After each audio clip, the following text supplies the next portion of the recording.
Assalamualaikum warahmatullahi wabarakatuh. Jumpa lagi bersama saya melalui channel YouTube saya Safiuddin Syarif. Bersama saya saat ini adalah seorang tokoh, seorang sosok yang tidak biasanya, tetapi merupakan tokoh ataupun figur yang fenomenal dan kontroversial, terutama di dunia pendidikan di Kabupaten Sumeneb ini. Saya ucapkan terima kasih kepada seluruh pemirsa channel YouTube saya yang telah setia menonton, dan saya harap kalian semua tetap menyimak, tetap menonton, terutama pada acara bincang-bincang spesial pada hari ini. Saya hadirkan seorang tokoh yang sudah tidak asing lagi dan sangat terkenal, terutama di Kabupaten Sumeneb. Langsung saja kita sapa Bapak yang satu ini. Saya perkenalkan dulu. Nama beliau yaitu Haji Sugiono Eksantoso MM. Kemudian kalau boleh disebutkan nama tempat tanggal lahirnya, Pak? Iya, saya lahir di Situbondo 10 Maret 1966.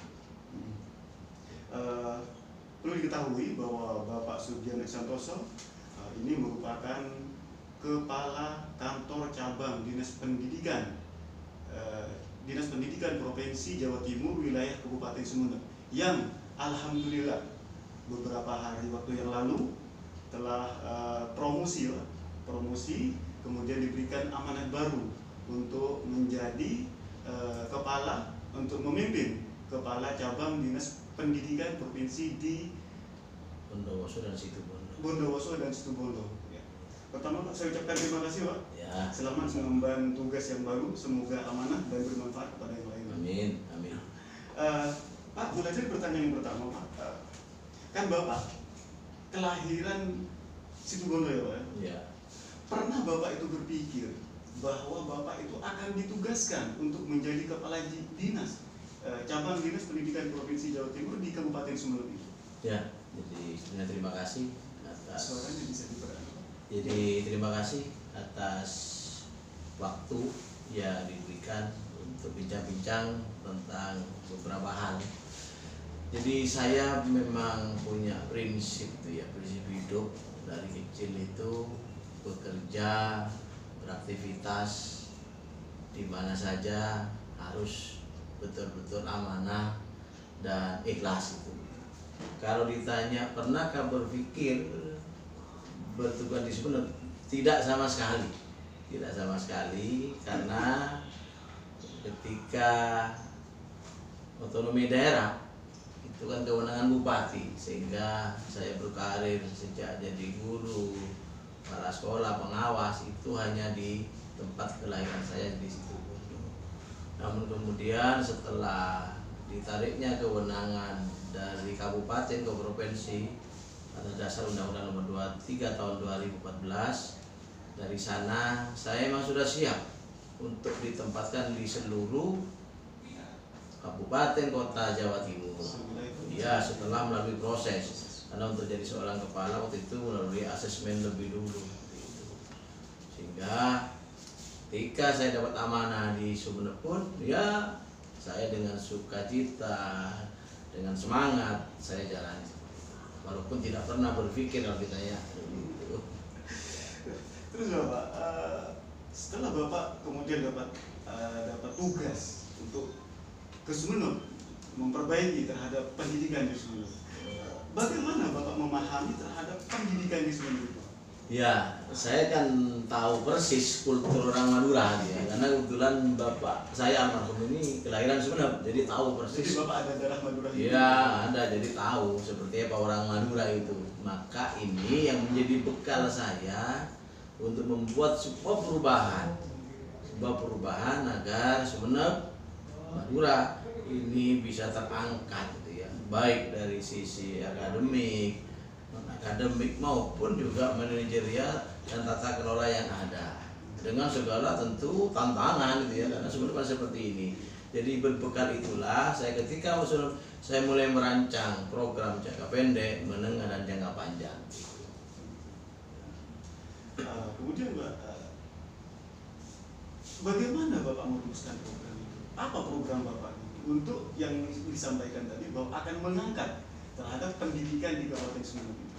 Ya, jadi saya memulai waktu itu program jangka pendek. Jangka pendek. Jangka pendek tentu adalah saya benahi dulu di internal cabang dinas.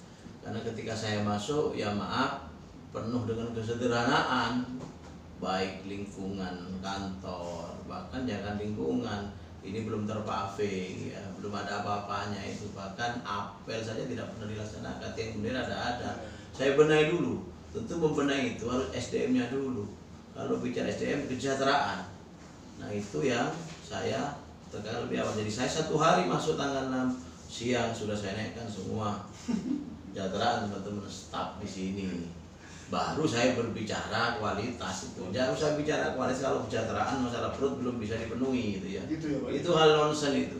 Iya, hanya kamu pelase. Baru setelah itu kami baru menata membenahi yang lain di lembaga-lembaga itu.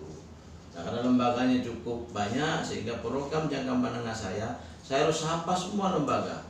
Jadi jangka pendeknya membenahi di internal ini. Saya benahi kantor ini. Bahkan tahun ini dapat renovasi kantor ini. Sudah dapat ini, akan baca baru nanti sebenarnya itu. Jadi lingkungan, kemudian lukisan, walaupun dengan dana yang tidak ada waktu itu, saya lombakan dengan cara itu, bikin taman, bikin lukisan, kemudian Mural kemudian ini, Pak, yang tinggi. iya, termasuk sebelah samping ini. Iya. Terus saya adakan banyak kegiatan. Jangka menengah, saya sapa di kepulauan, saya serap informasi langsung dari guru-guru karena saya tidak terbiasa percaya pada pengasuhan kepala sekolah. Saya tanya guru-guru siswa apa, jadi kan. Nah dari sana baru saya program membenahi lembaga-lembaga ke jangka panjang nanti baru kita ke peningkatan itu kualitas ya. Terus selanjutnya Pak, barusan disinggung tentang yang kedua itu katanya tentang peningkatan terhadap pendidikan di kepulauan gitu Pak ya. Terus kita tahu Pak bahwa Sumeneb itu berbeda dengan daerah yang lain gitu Pak. Pamekasan, Sampang, Bangkalan gitu. Bahwa Sumeneb itu dianugerahi oleh Allah Subhanahu Wa Taala banyak pulau gitu Pak. Kalau kita bisa mengolah itu dengan baik itu akan menjadi rahmat bagi kita, akan membawa berkah bagi kita. Tapi kalau kita tidak bisa mengolah dengan baik itu akan menjadi masalah gitu Pak. Terus, Ya. nah, dari sisi pendidikan Pak, bagaimana Bapak itu mengangkat pendidikan di kepulauan itu Pak? Ya, saya 1 minggu bertugas langsung saya turun ke Masa Lembu dulu. Berani Bapak ya? Berani, dan semua pulau sudah saya datangi termasuk Sakala. Termasuk sana? Sakala sudah saya Semua datangi. kepulauan di Sumeneb? Semua sudah. Nah, untuk membenahi itu, saya melihat bahwa ternyata di pulau itu perlu pendekatan, perlu motivasi. Dan tidak mungkin orang pulau suruh ke darat. Nah, ini yang menjadi program kami tahun kemarin. Saya bikinlah MKKS Kepulauan. MKKS Kepulauan. Tidak ada, ini satu-satunya di Indonesia itu, inovasi saya itu.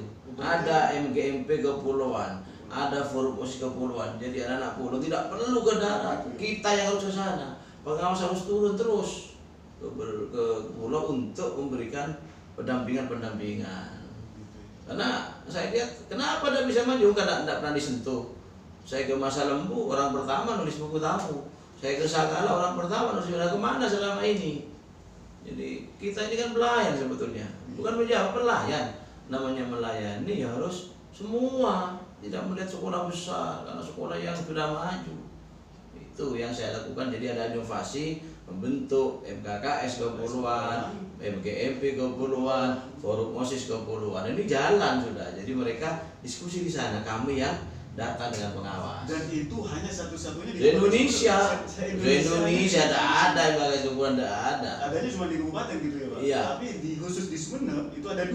Ada 2. Ada daratan, ada kepulauan. Tidak ada, jadi bentuk inovasi yang mungkin tidak kita temukan di mana-mana itu. Dan waktu itu diapresiasi oleh provinsi sehingga yang berlantik langsung Sekretaris Dinas Provinsi Jawa Timur. Gitu ya Pak ya. Ya. Nah, terus Pak selanjutnya usaha nyata Pak, program nyata gitu yang langsung kepada yang langsung terhadap institusi pendidikan itu Pak, terhadap kesatuannya itu Pak, untuk mengurangi ketimpangan itu Pak dalam pendidikan antara yang di darat, Sumeneb yang di darat dengan yang pendidikan yang di kepulauan itu Pak, yang programnya tahu ya.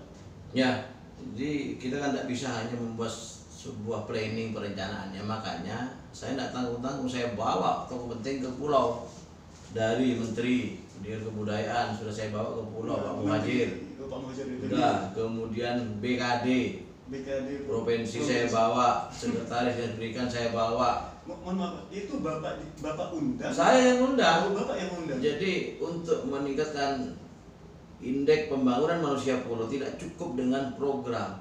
Datang dulu, Datang dulu ya? lihat dulu, baru kita bikin program. Oh, gitu ya? Alhamdulillah setelah saya datangkan Pak Menteri, mulai ada lagi tunjangan kepulauan itu. Kemudian ketika saya datangkan Pak Sekretaris, banyak beri bantuan, baik berupa genset yang memang kesulitan itu sudah dibagi-bagi sana. Kemudian juga memberi yang namanya printer, kemudian laptop ke daerah-daerah yang ada di Kebun. Sudah dilakukan itu. Jadi Pak Menteri yang memberikan itu tadi tunjangan khusus sudah. Kemudian BKD memberikan peluang CPNS 55 per pulau itu, jatahnya itu. Per pulau itu? Iya, tahun khusus ini. untuk Kepulauan Sumeneb. Khusus Jadi Kepulauan per pulau Sumeneb. itu disediakan 5 per pulau itu. Per pulau. Untuk sekolah SMA negeri, SMA negeri. Itu belum nanti P3K-nya masih. Belum P3K. Nah, itu setelah mereka datang.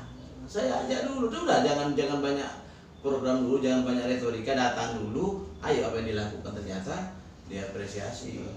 Datang dulu, ketahui dulu masalahnya, baru bicara. Biar tidak Itu mubadir. merupakan filosofi dalam Iya, kepemimpinan Bapak. iya. Tidak usah banyak bicara, datang dulu lihat apa yang dibutuhkan baru kita beri. Baru kita bicara ya. Iya, seperti hari ini kita COVID-19, tidak usah banyak bicara, saya bawa ke sana pakai sembako, berikan saudara. Begitu ya. Ya, Memang fenomenal sekali. ya. Terus selanjutnya Pak, kita gini Bapak, bahwa pendidikan itu tidak hanya merupakan satu tugas pemerintah, khususnya pemerintah kabupaten provinsi, pemerintah provinsi Jawa Timur dalam hal SMA sederajat itu. Bagaimana Pak memandang terhadap peran pihak swasta terhadap dunia pendidikan ini, Pak? Karena kita tahu bahwa swasta itu juga memiliki peran terhadap masalah pendidikan, berkontribusi terhadap masalah pendidikan. Bagaimana Bapak itu memahaminya dan bagaimana Bapak itu memberikan semangat dan bimbingan kepada mereka itu? Ya, jadi saya ketika masuk ke Sumeneb pada 3 Januari 2019, Pemkab ini ada yang terputus. Jadi ada yang terbelah komunikasi. Saya tidak tahu kenapa kok tidak dicari. Kemudian ketika saya masuk, saya mulai merajut itu dengan bupati, wakil bupati, termasuk pihak yang lain. Sehingga mulailah terbangun sebuah kebersamaan, sebuah keinginan bersama, karena ini anak Sumeneb, bukan anak provinsi gitu ya. Nah, kita jalin termasuk dengan pihak swasta. Bahkan saya datang MOU dengan K gitu ya. Jadi sumber minyak yang ada di Pagerungan. Ya, saya datang ke sana. Energi Indonesia. Sudah ke sana. Iya. Saya ketemu langsung, kemudian beliau siap dengan CSR-nya membantu cuma khusus yang di kepulauan. Ada beasiswa, ada macam-macam itu. Iya. Nah, untuk yang di daratan kami melalui Pemkab, utamanya Pak Wakil Bupati yang selalu bersinergi, baru banyak memberikan dalam bentuk bantuan-bantuan kepada SMA, SMK seperti lomba-lomba yang saya adakan. Rata-rata Pemkab yang mensupport pendanaannya itu, sehingga nggak bisa berjalan, termasuk pihak swasta yang lain. Karena tidak bisa dengan gabung dengan provinsi, ini kan yang dipikirkan banyak seprovinsi, maka harus ada sebuah inovasi, sebuah kreativitas seorang kepala cabang dinas di kabupaten untuk melakukan itu semua dengan pihak swasta. Tanpa itu tidak mungkin. Ya sudah, ini apa adanya. Harus berani kita ini, harus berani melakukan sebuah inovasi, sebuah pendekatan agar masyarakat swasta, DUDI ini juga ada perhatian untuk memikirkan pendidikan yang ada di SMA, SMK di Sumeneb itu. Dan itu sudah saya lakukan. Dan Bapak merangkul semua. Iya, itu ya. Iya, jadi jangan merasa karena provinsi kemudian tidak mau berkomunikasi dengan DUDI atau dengan Pemkab, karena fatal itu. Karena mereka yang punya kuasa di sini. Secara struktural, monggo dengan provinsi, tetapi hubungan kemanusiaan, hubungan sosial tidak boleh lepas dengan yang ada di Sumeneb. Itu. Terus Pak, pendidikan yang di bawah naungan provinsi, khususnya Provinsi Jawa Timur yang ditangani oleh Cabdin, Jabar Dinas, itu kan bukan hanya SMA negeri, bukan hanya SMK negeri, Pak. Ya. Tetapi juga ada swasta, Pak. Ya, ya. Bagaimana Pak memahami mereka, memahami terhadap sekolah atau sekolah-sekolah swasta itu yang juga sebenarnya, Pak, mereka berkontribusi, Pak, terhadap dunia pendidikan khususnya di Kabupaten Sumeneb itu. Ya, itu saya lakukan dari awal. Pendekatan kami bersinergi dengan MKKS-nya terutama. MKKS SMA swasta, MKKS SMK swasta, plus tambah lagi itu PKPLK. Jadi SD luar biasa, SMP luar biasa, ini kan lawan kami. Ini kami lakukan terus. Jadi sebuah pendekatan, kemudian pertemuan inten sebulan sekali untuk serap informasi itu. Dan kami ya memberikan apresiasi, bersyukur itu ya. Keberadaan swasta ini tidak bisa dipandang sebelah mata karena mereka yang berkontribusi untuk mencerdaskan kehidupan bangsa di pelosok-pelosok yang tidak mungkin mereka sekolah ke daratan atau ke luar itu ya. Contoh misalnya di Sakala itu ada sekolah swasta itu ya. Mereka tidak mungkin karena berdekatan dengan Sulawesi sudah. Makanya di sana ada lembaga yang jalan. Dan selama 7 tahun tidak pernah ada pejabat ke sana. Baru saya hanya Bapak ya. Ya, baru saya ke sana itu. Dan tahu persis kondisi di sana. Iya, akhirnya saya tidak salah kalau kemudian saya ajukan proposal kebutuhan sana. Di Karamian itu masih nyebrang dari Masa Lumbu 4 jam. Saya datang ke sana juga. Di Karamian. Iya. Karamian Masa Lumbu 4 jam itu. Iya, Dekat dengan Kalimantan itu. Nyebrang lagi. Ya, saya datang ke sana juga, saya sapa. Ternyata ini kebutuhannya. Nah, mereka luar biasa itu ya, bahwa diakui swasta keberadaan. Jadi pengakuan itu tidak sebatas retorika atau tidak hanya sebatas administrasi tapi harus dilihat benar. Satu itu, yang kedua harus datang ya, Pak. Ya, yang kedua, saya juga melakukan reward and punishment. Swasta yang macam-macam saya tutup di sini. Ada Pak? Banyak, ada 6. Ditutup. Iya, saya blokir bantuan dananya. Karena bermasalah. Ada markup data. Ada bermasalah. Ya, jadi. Apakah sebelumnya ada Pak? Ada peringatan dulu. Iya, tentu saya peringat. Ada peringatan dulu. Jadi begini, setelah saya lihat bantuan pemerintah kan banyak itu, ada pos BPPP. Ternyata sebelumnya itu ada markup. Tujuannya tidak tahu tuh, kepentingan pribadi jelas itu. Ada 18 dibuat 118. Saya datangi itu tanpa perlu ditahuan. Saya datang ke kelas, benar, saya blokir bantuan dananya itu. Saya panggil, saya tidak mau nunggu lama karena ini termasuk juga penyalahgunaan kewenangan. Sehingga ada 7 lembaga yang terpaksa saya blokir bantuan-bantuan itu. Nanti setelah ini pasti saya tutup lembaga seperti itu gitu ya. Ini biar jadi pembelajaran, jadi mendirikan lembaga bukan untuk cari uang gitu ya. Bukan untuk cari, saya tidak ngurus sudah, ini orangnya bupati, orangnya dewan, tidak mau tahu. Karena ini hal yang harus dikembalikan kepada realnya. Saya lakukan, sudah ada 7 lembaga ini. Bapak berani melakukan? Berani, ada apa takut? Bapak sempat memikirkan resiko apa yang ada? Ya, saya memang sempat ya, macam-macam. Bagi saya no problem. Tapi Bapak hadapi? Saya hadapi. Kuat? Tegar? Termasuk ada demo di bawah kemarin, saya hadapi. Ada tidak takut, saya hanya takut pada Allah itu. Gitu ya, Pak? Iya, hidup sekali aja kok. Terus tadi sempat disinggung tentang PKPLK ya, Pak? Ya. Bagaimana pandangan Bapak terhadap saudara-saudara kita? Karena kita tahu bahwa mereka itu juga manusia seperti kita, Pak. Bagaimana Bapak memahami terhadap kalau dulu kan SLB ya, Pak? Iya. Sekolah luar biasa gitu, Pak.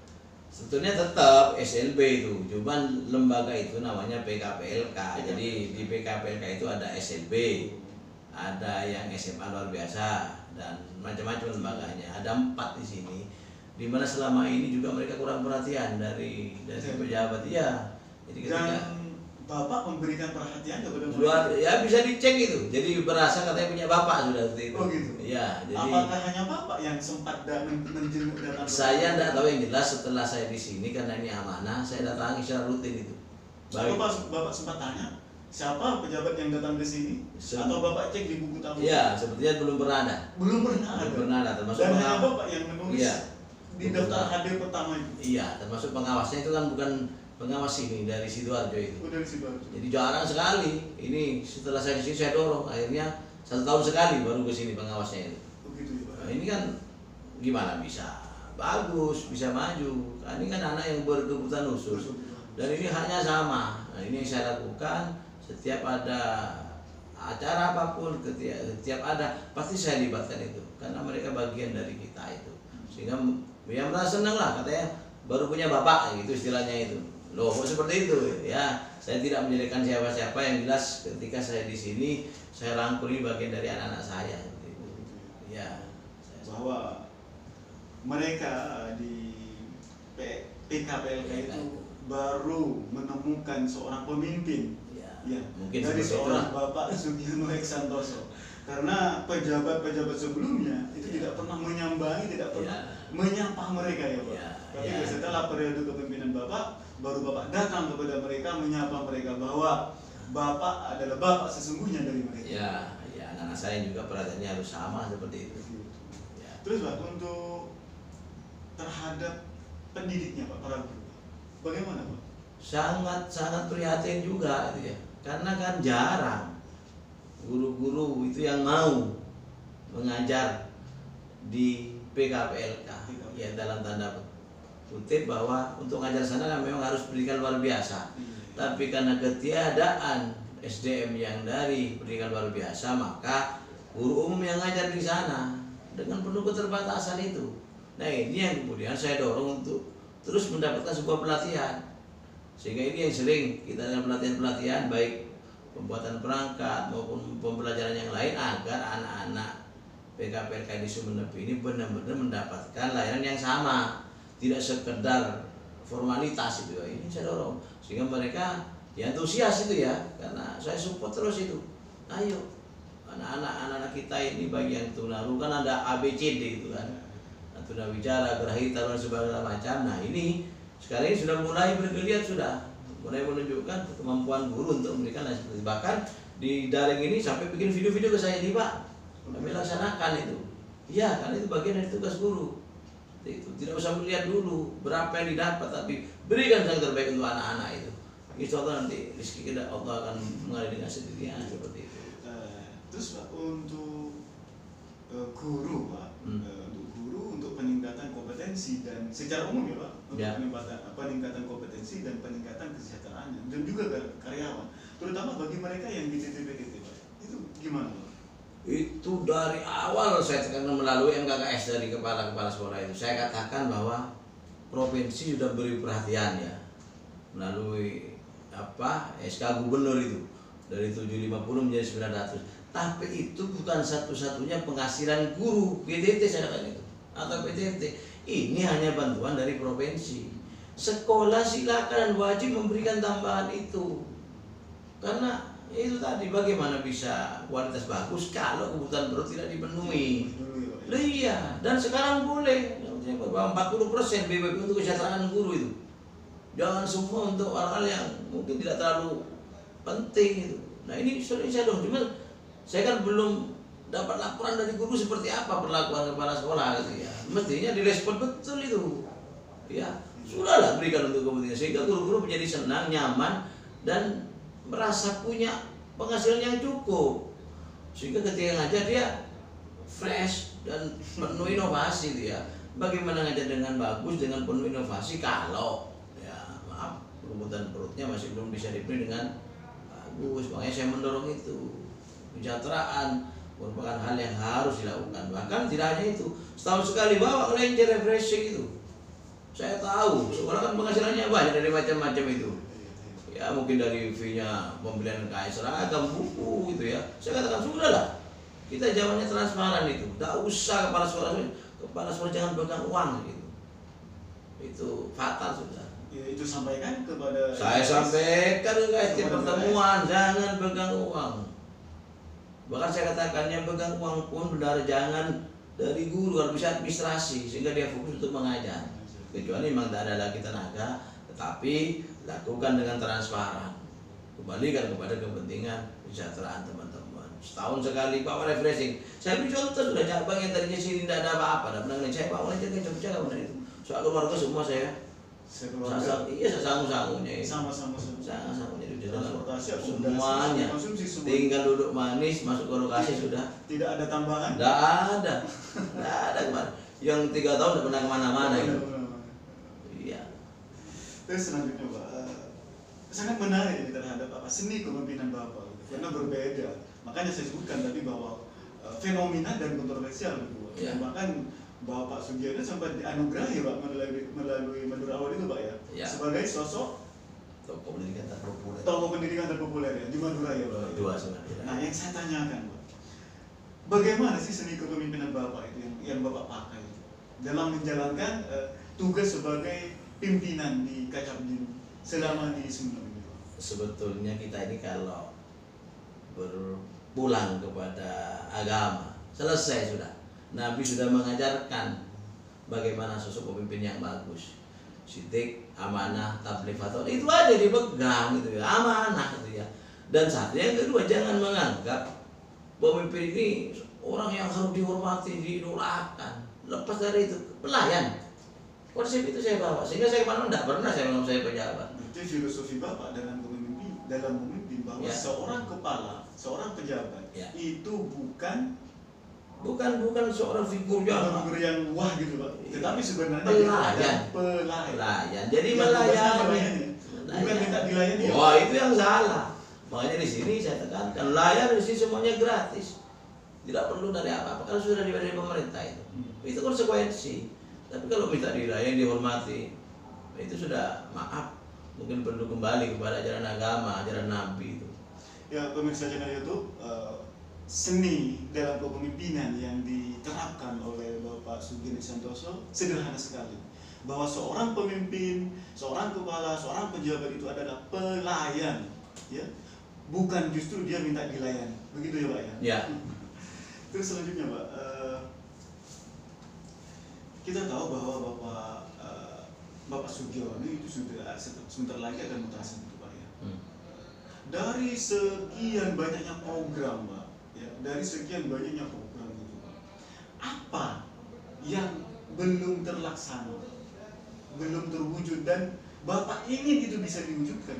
Ya, kalau program jangka panjangnya masih banyak ya. Masih banyak. Salah satunya meningkatkan atau menaikkan indeks pembangunan manusia di daratan dan kepulauan. Kemudian terpenuhinya sarana prasarana di lembaga-lembaga. Yang paling tidak kalah pentingnya peningkatan kesejahteraan itu. GTT, BTT. Karena mereka ya maaf mungkin kadang-kadang perjuangannya lebih bagus dari PNS itu ya. Karena kekhawatiran mungkin takut tadi dengan segala macam ya. Itu yang ketiga, ini kantor ini walaupun sudah dapat saya anggaran, cuman saya tidak bisa menikmati tahun ini. Alhamdulillah sebagai bentuk layanan, maka kantor ini harus bagus dulu. Kami sudah berupaya, alhamdulillah tahun 2020 dapat anggaran dari provinsi sudah. Mungkin pelaksanaan setelah lebaran nanti. Nah ini walaupun saya tidak bisa menikmati, tapi alhamdulillah saya sudah merintis dari awal itu.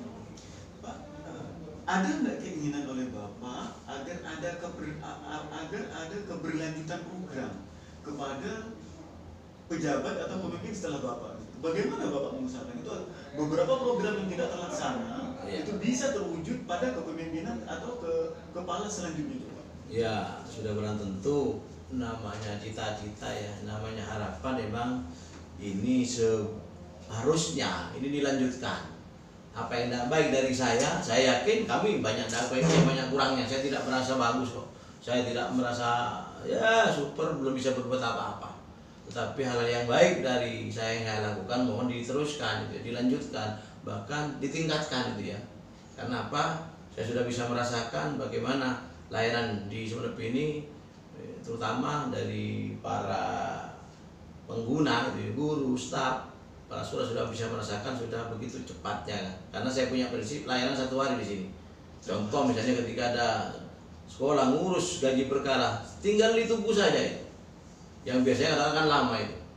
Kemudian ke teman-teman saya sampaikan juga, staf karena layani dengan senyum, dengan ramah gitu ya. Jangan kalah dengan Indomaret, Alfamart ya. Lo kan seperti itu. Harus dengan baik. Kalau dengan muka muram, sudah tidak bersahaja, terkesan nanti minta maaf, itu di luar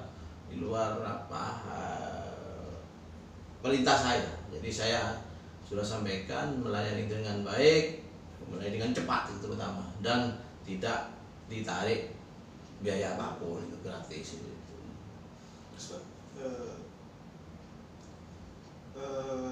bagaimana sih pandangan Bapak atau apa ya yang ada dalam pikiran Bapak itu terhadap situasi atau di situasi pada tempat tugas yang baru, Pak? Apakah akan lebih jauh menantang atau gimana, Pak? Ya, dimanapun kita bertugas pasti ada tantangan ya. Satu rumah saja pasti ada yang seperti itu. Itu hal yang biasa ya. Saya terbiasa dengan tantangan tuh ya. Saya apalagi ini pegang 2 kabupaten nanti itu. Situ pun seperti itu sama, dan itu daerahnya gunung-gunung. Saya tertantang dengan itu. Makanya saya siap menghadapi tantangan dimanapun saya bertugas ya. Kira-kira tantangannya lebih besar yang di tugas baru atau yang di sebelumnya, Pak? Dari sisi teritorial gitu ya, jelas berat di Sumeneb gitu ya, dengan pulaunya itu saja ya. Kan harus Iya, tapi dari sisi lain mungkin saya lebih mudah karena saya sudah banyak tahu persis dengan kepala sekolah di situ Bondo gitu ya, kan teman-teman saya semua ketika itu. Cuman tantangan bagi saya emang kalau sudah ketemu teman gitu ya, saya kan tidak bisa berubah penampilan itu ya. Diminta tolong pasti saya sudah. Ini mungkin ada konflik of interest bagi saya itu ya. Karena ya terbiasa itu memilih-milih teman, memilih-milih siapapun yang minta dirinya kita layani dengan baik seperti itu. Tapi ini menjadi sebuah tantangan saya agar saya bisa melakukan itu semua dengan baik, dengan adanya tanpa melihat dari mana dia itu ya. Ya ketika salah sih walaupun teman ya sudah ya harus tegas itu ya, nggak bisa gitu ya. Seperti di Sumeneb saya mencat seorang kepala sekolah sudah saya jalankan itu. Pernah, Bapak? Pernah di masa lembu itu saya pecat karena menyalahkan kewenangan. Kepala sekolah negeri? Iya, jadi guru lagi itu. Dikembalikan? Jadi guru. Dari kepala sekolah ya, Pak? Jadi kepala sekolah. Dan Bapak berani lah? Berani saya. Kenapa takut? Gitu ya, Pak? Kalau melindungi orang jahat nanti jadi apa negara ini? Walaupun dengan risiko. Saya di rumahnya sampai DPT UN ya, karena memindahkan seorang kepala sekolah yang guru itu. Saya layani, tapi alhamdulillah menang itu di PT UN. Jadi saya gitu, jadi kerja sudahlah sesuai dengan aturan yang ada, jangan nabrak aturan walaupun dengan risiko. Kita diam aja risiko itu ya. Diam saja risiko. Diam risiko, harus berani. Apalagi kita bergerak. Iya. Lebih berisiko ya. Ya, kalau takut bergerak sudahlah pensiun saja, tidur itu. Itu. Terus selama berada di Sumeneb, Pak, kesan yang paling mendalam bagi Bapak itu apa? Selama memimpin di Kabupaten Sumeneb ini, Pak? Ya, saya kesan yang sangat mendalam adalah ketika saya datang ke kepulauan tuh ya. Kepulauan ya, Pak. Jadi begitu luar biasa sambutan teman-teman kepala sekolah yayasan. Bahkan ketika saya di Sakala Sadulang itu sampai cerita saya, Pak, seperti dapat emas sakunong, Pak. Loh kenapa begitu, Pak? Tidak pernah ada selama saya di lembaga ada pejabat yang datang, Pak, kemudian langsung menemui mereka, iya, bertemu dengan mereka. Bahkan yang lucu selama ini kan akreditasi itu kan juga akal-akalan. Jadi dapat AB tapi tidak dilihat sama asesornya itu. Tidak dilihat di Sumeneb. Saya katakan kalau zaman saya nanti jangan main-main lagi dengan itu. Kalau mau motret sekolah datangi. Kalau enggak saya akan antarkan dimanapun itu. Tidak usah takut alasan ombak, namanya laut ya ada ombaknya gitu ya. Mati urusan yang kuasa sudah. Karena seperti itu. Jadi itu yang bagi saya kesan yang mungkin sudah dilupakan dan seumur hidup. Baru sekarang saya datang ke pulau-pulau yang jauh gitu ya, sampai 24 jam, 20 jam perjalanan itu ya. Seperti di mana di Karamin itu 24 jam saya. Bersakara malah lebih hampir 2 hari baru nyampe ke sana itu ya. Dan saya sudah alhamdulillah semua pulau sudah saya datangi ini. Ini satu kepuasan, bahkan saya jadikan buku itu ya. Bapak sempat nulis buku ya, Pak? Sudah buku pertama ini Apuntan Lomba Satwa itu ya. Ini saya bikin lagi. Saya sudah baca bukunya. Ya hanya coretan-coretan perjalanan saya saja sebetulnya. Terus pandangan Bapak terhadap pendidikan secara umum bagaimana? Jadi pandangan umum dari Bapak itu terhadap pendidikan itu bagaimana? Jadi Bapak memahami sebuah pendidikan itu. Iya. Pendidikan itu sudah memanusiakan manusia ya. Iya. Artinya itu mendidik ini harus dengan ikhlas itu ya. Apa-apa yang diberikan dengan ikhlas itu tidak hanya bernilai ibadah, tapi jelas jaminannya itu amal akan terus mengalir itu. Jadi itu aja, keikhlasan itu. Dengan ikhlas, maka ilmu akan bermanfaat, akan masuk anak-anak. Tapi kalau ngajar sudah tidak ikhlas itu ya, saya tidak akan barokah ilmunya itu. Satu itu aja, apapun, bertugas dimanapun dengan keikhlasan. Jangan pernah melihat berapa yang dapat saya terima, jangan pernah berpikir tapi berapa yang harus saya berikan nilai ibadah saya, di mana saya mengabdi itu. Sehingga ketika kita ditaruh di mana saja tidak akan pernah mengeluh gitu ya. Seperti itu. Terus Pak, pemirsa channel YouTube itu adalah pandangan atau pemahaman Bapak Sugiono Santoso terhadap pendidikan, bahwa pendidikan itu hakikatnya adalah memanusiakan manusia. Untuk memanusiakan manusia itu kita harus melakukannya dengan ikhlas, karena dengan ikhlas itu akan memberikan manfaat. Begitu ya Pak ya? Ya. Terus Pak, yang terakhir Pak, kan Bapak setelah ini akan meninggalkan Sumeneb gitu, Ya, menuju tempat yang baru gitu Pak. Mungkin Pak, saya yakin dari Bapak itu akan menyampaikan beberapa pesan, ya, di pesan bisa komentar, tanggapan dan lain-lainnya kepada para guru, kepada para karyawan, atau kepada semua orang-orang yang pernah Bapak berhadapan dengan dia gitu Pak. Ya. Jadi Bapak silakan sampaikan pesannya kepada orang-orang yang pernah bertemu dengan Bapak, yang pernah bersinggungan dengan Bapak. Karena setelah ini Bapak akan menuju ke tempat yang baru. Itu kameranya Pak, silakan Pak. Ya, jadi terima kasih ya. Jadi mungkin pesan moral terakhir saya kepada seluruh warga Cabang Dinas Sumeneb, baik itu di jajaran kantor cabang dinas, mungkin juga di SMA, SMK maupun BKPLK. Bahwa kita ini sebagai manusia hanya bisa melakukan sebuah upaya, hanya menerima segala hal yang terjadi pada hidup kita sebagai makhluk yang pasrah. Membuat kita bahagia adalah sebuah aktivitas yang dilakukan dengan penuh keikhlasan. Dan saya kesempatan ini secara pribadi dan keluarga merasa belum bisa memberikan layanan yang bagus, yang maksimal pada pendidikan SMA, SMK, PK, PRK di Sumeneb. Oleh karena itu saya mohon maaf yang sebesar-besarnya atas semua kealpaan, kekurangan, karena itu semata-mata dari saya. Kalaupun ada baik, itu tentu datangnya dari Allah SWT. Tetaplah berkarya, tetaplah melakukan sebuah inovasi demi anak bangsa, lakukan dengan ikhlas. Insya Allah ke depan Sumeneb pendidikan akan lebih maju lagi. Itu sudah cukup. Pemirsa channel YouTube saya Dudun Syarif, demikian acara bincang-bincang saya dengan Bapak Haji Sugiono X Santoso MM. Semoga kita semua bisa mengambil inspirasi atau menjadikan tayang ini sebagai inspirasi dan bisa memotivasi kepada kita semua untuk terus bergerak mengabdi untuk memanusiakan manusia. Terima kasih Anda sudah menonton, dan saya ucapkan terima kasih kepada Bapak Sugiono dan selamat bertugas di tempat yang baru. Semoga amanah dan memberikan manfaat kepada semua. Terima kasih Pak. Assalamualaikum warahmatullahi wabarakatuh. Salam.